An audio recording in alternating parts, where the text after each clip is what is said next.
Hi అండి. ఈరోజు నేను పొట్టు మినపప్పుతో ఆటి కుడుము ఎలా చేయాలో చూపిస్తాను. ఇది చాలా హెల్తీ ఫుడ్ అండి.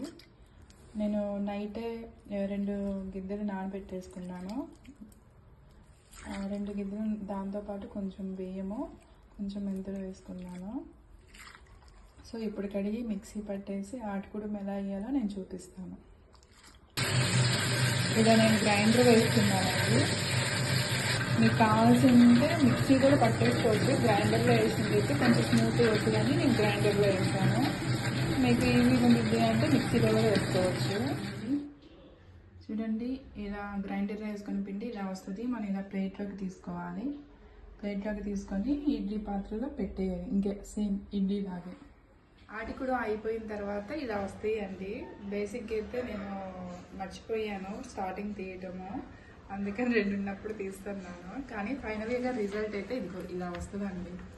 హెల్తీ ఫుడ్ ఇది, సింపుల్గా చేసుకోవచ్చు. బ్యాచిలర్స్ వాళ్ళు చేసుకోవచ్చు. చాలా సింపుల్ రెసిపీ అండి.